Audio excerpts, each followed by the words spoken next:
নমস্কার, জয় হিন্দ। Welcome back to my channel OG life. আমি সুশান্ত। কে কেমন আছে অবশ্যই কমেন্ট করে জানাবে। আজকের এই ভিডিওতে আলোচনা করব এসএসসি ফর্ম ফিল আপের সময় কি কি চয়েস দেবে। দেখো, সামনে তোমাদের SSC form fill up start হতে চলেছে 2024 টু 2025 যে নিউ ভ্যাকেন্সি এখন তুমি বেরোয়নি। 5ই সেপ্টেম্বরে তোমাদের নোটিফিকেশন চলে আসবে।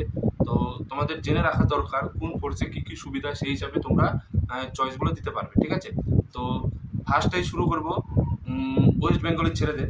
যেসব ক্যান্ডিডেট ওয়েস্ট বেঙ্গল থেকে আছো, তো তাদের অবশ্যই জেনে রাখা দরকার কোন কোর্সে কী সুবিধা, তাহলে তোমাদের সুবিধা হবে চয়েসগুলো দিতে। ঠিক আছে, এগুলো কিন্তু প্রথমেই দিতে হবে, কারণ যদি বাই চান্স তোমার ভুল হয়ে যায়, সেটা কিন্তু নেক্সট টাইমে কিন্তু আর কারেকশন করতে পারবে না। ঠিক আছে, এর জন্য তোমার নলেজে থাকা দরকার যে কি চয়েস দেবে। ঠিক আছে, ফার্স্ট চয়েস কী দেবে, সেকেন্ড চয়েস কী দেবে, থার্ড চয়েস কী দেবে, এগুলো জেনে রাখা অবশ্যই দরকার। তাহলে ফর্ম ফিল আপের সময় তোমার অনেক সুবিধা হবে। ঠিক আছে, তো ওয়েস্ট বেঙ্গল ক্যান্ডিডেটের আমার যে সার্ভিস এক্সপিরিয়েন্সে আমি বলবো যে কী কী কোর্সের সুবিধা, যদি তোমাদের ভালো লাগে তাহলে সেই হিসাবে দিতে পারো, তা না হলে বাকি তোমাদের ইচ্ছা। অনেকের বিএসএফ এর ভর্তি ভালো লাগে, অনেকের সিআরপিএফ এর ভর্তি ভালো লাগে, অনেকের এসএসবি ভর্তি ভালো লাগে। তো সেই হিসাবে অনেকে চয়েসগুলো দেয়, কিন্তু সেটা নলেজ রাখা অবশ্যই দরকার যে কোন কোর্সে কী কী ফ্যাসিলিটি আছে। ঠিক আছে, তো প্রথমে ওয়েস্ট বেঙ্গল ক্যান্ডিডেট যারা আছো তাদেরকে বলবো এসএসবি সব থেকে বেস্ট, এটা ফার্স্ট চয়েস তুমি দিতে পারো। এসএসবি সুবিধা কী আছে সেটা বলবো। সশস্ত্র সীমা বল, এটা হচ্ছে বেশিরভাগ নেপাল ভুটান বর্ডারেই কিন্তু পোস্টেড থাকবে। ঠিক আছে, আদারওয়াইজ কিন্তু অল ইন্ডিয়া অতটা ডিপ্লয়মেন্ট হয় না। ঠিক আছে, হ্যাঁ, যখনই ইলেকশন ডিউটিও হয়, যেমন ল অ্যান্ড অর্ডারের ডিউটিগুলো হয়, তখন সবাই কিন্তু অল ইন্ডিয়া ডিউটি ডিপ্লয়মেন্ট হয়ে থাকে, করতে হয়। ঠিক আছে, আর বাকি এসএসবি যে মেনলি ডিউটি হয় সেটা হচ্ছে নেপাল ভুটান বর্ডার। ঠিক আছে, তো সেখানেই বেশিরভাগ পোস্টেড থাকবে। তো সেই জন্য এসএসবি সব থেকে বেস্ট ফার্স্ট চয়েস, কারণ এর মধ্যে তুমি ফ্যামিলির সুবিধা পেয়ে যাবে, আর ছুটিতে কোনো অসুবিধা হবে না। ঠিক আছে, ছুটি তুমি যে কোনো সময় পেয়ে যাবে। আর এসএসবিতে তুমি যদি চাকরি পেয়ে যাও, তাহলে এসএসবিতে আরেকটা সব থেকে বড় সুবিধা, তুমি প্রমোশনের ক্ষেত্রে কিন্তু তাড়াতাড়ি কিন্তু খুব প্রমোশন হয়। বাকি ফোর্সগুলো 15-16 বছর লেগে যায়, কিন্তু এসএসবি তুমি 12 থেকে 13 বছরের মধ্যে কিন্তু তোমার একটা প্রমোশন, একটা র্যাঙ্ক তুমি পেয়ে যাচ্ছ। ঠিক আছে, এর জন্য ফার্স্ট চয়েস তুমি এসএসবি রাখবে, আর ফ্যামিলি পারমিশনও কিন্তু তুমি পেয়ে যাবে। ঠিক আছে, এবার আলোচনা করবো সেকেন্ড চয়েস। সেকেন্ড চয়েস তুমি কি রাখবে? CISF. CISF central industrial security force. কারণ বলছি, দেখো, সিআইএসএফ যদি তুমি সেকেন্ড চয়েস রাখো, তাহলে তোমার বেশিরভাগ জায়গায় কিন্তু প্লেন এরিয়া পোস্টিং হয়। ঠিক আছে, এই চাকরিতে কোনো রিস্ক নেই। ঠিক আছে, বাট রেসপন্সিবিলিটি কিন্তু তোমার অনেক আছে, তোমার অনেক দায়িত্ব নেবে। কারণ যেসব জায়গায় ডিপ্লয়মেন্ট হয়ে থাকে, যেমন এয়ারপোর্ট, ঠিক আছে, ভিআইপি ডিউটি কিন্তু সিআইএসএফ করে থাকে, বড় বড় কলকারখানা, তাপ বিদ্যুৎ কেন্দ্র, এগুলো হচ্ছে রেসপন্সিবিলিটি ডিউটি। ঠিক আছে, তো সিআইএসএফে তোমার রিস্ক কম, আর সিআইএসএফ কিন্তু অ্যালাউন্স কম, স্যালারিও কম। ঠিক আছে, ছুটিও কম। সিআইএসএফ সব থেকে বড় সুবিধা কি, তুমি যে কোনো জায়গায় ফ্যামিলি রাখতে পারবে, ফ্যামিলি রেখে তুমি আরামসে ডিউটি করতে পারবে। আর সিআইএসএফে 8 ঘন্টা ডিউটি, আর বাকি কিন্তু তোমার রেস্ট। ঠিক আছে, এর জন্য সিআইএসএফ যদি সেকেন্ড চয়েস রাখো, সব থেকে কিন্তু তোমাদের ওয়েস্ট বেঙ্গল ছেলেদের ক্ষেত্রে সব থেকে বেস্ট হবে। ঠিক আছে, আর সিআইএসএফ কিন্তু অল ইন্ডিয়া ডিউটি, ওয়েস্ট বেঙ্গলও আছে, যেসব জায়গায় ক্যাম্প আছে, যেসব জায়গায় তোমার পোস্টিং হয়ে থাকে, সেসব জায়গায় কিন্তু তুমি সিআইএসএফে ডিউটি করবে, প্লাস তোমার অল ইন্ডিয়া কিন্তু জম্মু কাশ্মীর থেকে শুরু করে সব জায়গায় কিন্তু তোমাকে যেতে হবে। ঠিক আছে, সিআইএসএফ সেকেন্ড চয়েস রাখতে পারো। থার্ড চয়েস আমি বলবো আসাম রাইফেল। ঠিক আছে, আসাম রাইফেল, কারণ তুমি আসামের সাইডে কিন্তু তোমার বেশিরভাগ পোস্টিং হবে, বাকি অল ইন্ডিয়া অতটা পোস্টিং হবে না। ঠিক আছে, তো ওয়েস্ট বেঙ্গলের ক্ষেত্রে আসাম খুবই কাছে পড়ে, এর জন্য আসাম রাইফেল তুমি থার্ড চয়েস রাখতে পারো। ঠিক আছে, আর ফ্যামিলি পারমিশনও তুমি পেয়ে যাবে, আর ছুটির কোনো অসুবিধা নেই। আর আসাম রাইফেলে যেটা আর্মির মতো কিন্তু তুমি ফ্যাসিলিটি পেয়ে যাবে অনেকটা। ঠিক আছে, এটা তুমি থার্ড চয়েস রাখতে পারো। আর সিআরপিএফ এ ফোর্থ চয়েস রাখতে পারো। ঠিক আছে, আর যদি মনে করো তোমরা যে পয়সা ইনকাম করতে চাও, তাহলে কিন্তু সিআরপিএফকে ফার্স্ট চয়েস রাখতে পারো, কারণ সিআরপিএফ এর সব থেকে বেশি অ্যালাউন্স, সিআরপিএফ হয়ে গেলো, বিএসএফ হয়ে গেলো, আইটিবিপি হয়ে গেলো, এইসব ফোর্সগুলো কিন্তু অ্যালাউন্স সব থেকে বেশি। তার কারণ এরা রিস্ক এরিয়ায় পোস্টিং থাকে। ঠিক আছে, যদি মনে করো তুমি অ্যালাউন্স বেশি পেতে চাও, তাহলে কিন্তু তোমাদের সিআরপিএফ, বিএসএফ, আইটিবিপি এই চয়েসগুলো কিন্তু প্রথম দিকেই রাখতে হবে। ঠিক আছে, বাকি যদি মনে করো যে তুমি সেফটিতে চাকরি করতে চাও, ঠিক আছে, বেশি রিস্ক এলাকায় পোস্টিং হতে চাও না, তাহলে তোমাকে এই ফোর্সগুলো কিন্তু ফার্স্ট রাখতে হবে, এসএসবি, সিআইএসএফ আর আসাম রাইফেল। ঠিক আছে, দেখো, রিস্ক তো সব ফোর্সেই আছে। ঠিক আছে, বাকি উপরওয়ালার ইচ্ছা, তাই না? রিস্ক সব ফোর্সেই আছে। ঠিক আছে, তো ফোর্থ চয়েস তুমি সিআরপিএফ রাখবে।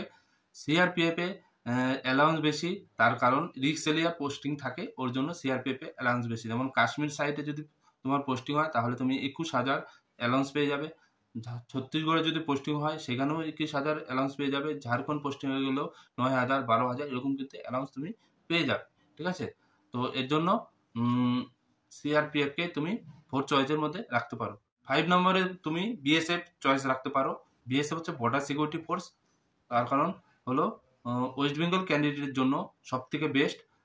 ভারত বাংলাদেশ বর্ডার আর ভারত পাকিস্তান বর্ডার কিন্তু এরা পোস্টেড হয়ে থাকে।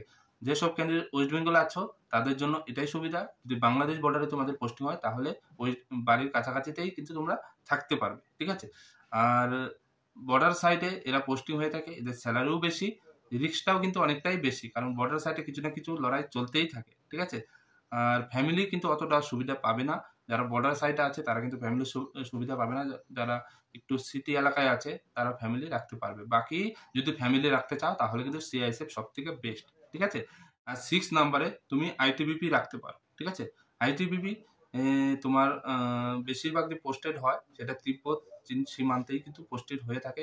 বাকি লে লাদাখ হয়ে গেল, এইসব জায়গায় কিন্তু পোস্টিং হয়। লে লাদাখে যারা পোস্টেড আছে তাদের কিন্তু অ্যালাউন্সটা অনেকটাই বেশি, 25,000 প্লাস 26,000-এর মধ্যে তুমি কিন্তু অ্যালাউন্স পেয়ে যাচ্ছ। যদি মনে করো পয়সা ইনকাম করতে চাও তাহলে কিন্তু তুমি আইটিবিপি দিতে পারো। ঠিক আছে, ফার্স্ট চয়েসের মধ্যে, ফার্স্ট থেকে থার্ড চয়েসের মধ্যে। ঠিক আছে, আইটিবিপি তুমি ফ্যামিলি পারমিশনও পেয়ে যাবে, আর আইটিবিতে কোনো ছুটির অসুবিধা নেই। তোমার একটু ওয়েস্ট বেঙ্গল ক্যান্ডিডেটের ক্ষেত্রে দূরে পড়বে, বাট ছুটির কোনো সমস্যা হবে না। তোমার যখন ইচ্ছা তুমি ছুটি আসতে পারো। ছুটিও তুমি মোটামুটি বাকি ফোর্সের মধ্যেও পেয়ে যাবে। শুধুমাত্র প্যারামিটারের মধ্যে সিআইএসএফ ছুটিটাই কম, বাকি ফোর্সগুলো সব একই রকম ছুটি। ঠিক আছে, তো 6 নম্বরে তুমি আইটিবিপি রাখতে পারো। আর 7 নম্বরে বলবো এনআইএ, এসএসএফ, এগুলো যদি তোমার মধ্যে কোয়ালিফিকেশন থাকে, তোমার মধ্যে যদি ট্যালেন্ট থাকে যে বেশি নাম্বার পাবে, তাহলে কিন্তু তুমি ফার্স্ট থেকে থার্ড চয়েসের মধ্যে এগুলো রাখতে পারো। এনআইএ হয়ে গেলো, এসএসএফ হয়ে গেলো। ঠিক আছে, কারণ যার মধ্যে কোয়ালিফিকেশন আছে সেই দিতে পারবে। তার কারণ হলো যে কাট অফ অনেকটা হাই যায়, বেশি নাম্বার লাগবে, কম নাম্বারে কিন্তু হবে না, আর এই ভ্যাকেন্সি কিন্তু অনেক কম থাকে। ঠিক আছে, যদি তোমার মধ্যে সেরকম ট্যালেন্ট থাকে তাহলে তুমি এনআইএ, এসএসএফ চয়েসের মধ্যে রাখতে পারো। বাকি যে ফোর্সগুলো বললাম, ফার্স্ট চয়েস তোমার এসএসবি, সেকেন্ড হয়ে গেল সিআইএসএফ, থার্ড হয়ে গেল আসাম রাইফেল, 4 হয়ে গেল সিআরপিএফ, 5 হয়ে গেল বিএসএফ, 6 হচ্ছে আইটিবিপি, বাকি তুমি এনআইএ, এসএস এগুলো দিতে পারো। ঠিক আছে, তো এগুলো আমার একটা ধারণা ছিল, আমার যে এক্সপিরিয়েন্সে আমার মনে হলো এটাই তোমাদের ওয়েস্ট বেঙ্গল ক্যান্ডিডেটের ক্ষেত্রে বেস্ট হবে। বাকি যেটা তোমার ভালো লাগে সেই ফোর্সগুলো তুমি চয়েসের মধ্যে রাখতে পারো। তার কারণ অনেকে বর্দি পছন্দ আলাদা আলাদা। যেমন বিএসএফ এর বর্দি অনেকে বেশিরভাগ পছন্দ করে, সিআরপিএফ বর্দি পছন্দ করে, কেউ আইটিবিপি বর্দি পছন্দ করে। তো যার যেরকম ইচ্ছা, যার যেরকম পছন্দ সেইভাবে কিন্তু তুমি চয়েসগুলো দিতে পারো। কিন্তু তোমার জেনে রাখা অবশ্যই প্রয়োজন কোন ফোর্সে কি ফ্যাসিলিটি, কোন ফোর্সে কি সুবিধা, কোন ফোর্সে ফ্যামিলি পারমিশন বেশি, কোন ফোর্সে কি রকম ছুটি, এগুলো জেনে রাখা অবশ্যই প্রয়োজন। কারণ তুমি এসএসসি জিডিতে ফর্ম ফিল আপ সময় যে চয়েসগুলো দিচ্ছ, একবার যে চয়েসগুলো দিয়ে দেবে সেই চয়েসগুলোই কিন্তু থেকে যাবে, সেগুলো কিন্তু আর তুমি চেঞ্জ করতে পারবে না, পরে নেক্সট টাইমে কিন্তু তুমি কারেকশন করতে পারবে না। এই জন্য ঠান্ডা মাথায় ভেবে তারপরে চয়েসগুলো দেবে। ঠিক আছে, ফর্ম ফিল আপের সময়। আর বাকি চয়েস দিলে যে ওই চয়েসের মাধ্যমেই যে চাকরি হবে সেটা কিন্তু নয়, পুরোটাই তোমার নাম্বারের উপর নির্ভর করবে। তোমার নাম্বারে যে কাট অফ যাবে, যে ফোর্সগুলো যে কাট অফে যাবে সেটার উপর কিন্তু পুরোটাই নির্ভর করবে। ধরো তুমি ফার্স্ট চয়েস এসএসবি দিয়েছো, ঠিক আছে, আর এসএসবি তোমার কাট অফ গিয়েছে মোটামুটি 85 নাম্বারে। ঠিক আছে, কিন্তু তুমি ওই নাম্বার তুমি পাওনি, কম পেয়েছো, 50 থেকে 60-এর মধ্যে পেয়েছো। তাহলে 50 থেকে 60-এর মধ্যে যে তোমার চয়েস আছে সেটা যদি ভ্যাকেন্সি থাকে তাহলে কিন্তু তুমি সেই ফোর্সটি পেয়ে যাবে। ঠিক আছে, তুমি কিন্তু এসএসবি পাবে না, কারণ এসএসবি যে কাট অফ যে গিয়েছে সেই কাট অফে কিন্তু তুমি নাম্বার পাওনি। ঠিক আছে, তাই বলে কি তোমার চাকরি হবে না? চাকরি হবে, সবারই চাকরি হবে। যে ফোর্সে যে কাট অফ গিয়েছে সেই কাট অফে যদি তোমার নাম্বার চলে আসে তাহলে সেই ডিপার্টমেন্টেই পাবে। ঠিক আছে, কিন্তু চয়েসগুলো দেওয়া অবশ্যই প্রয়োজন। তার কারণ হলো তোমার যে ফোর্সগুলো পছন্দ সেই পছন্দের চয়েসগুলো কিন্তু দিয়ে রাখা অবশ্যই প্রয়োজন। ঠিক আছে, তো আশা করবো তোমাদের ভিডিওর মাধ্যমে পুরোটাই বুঝতে পারলে।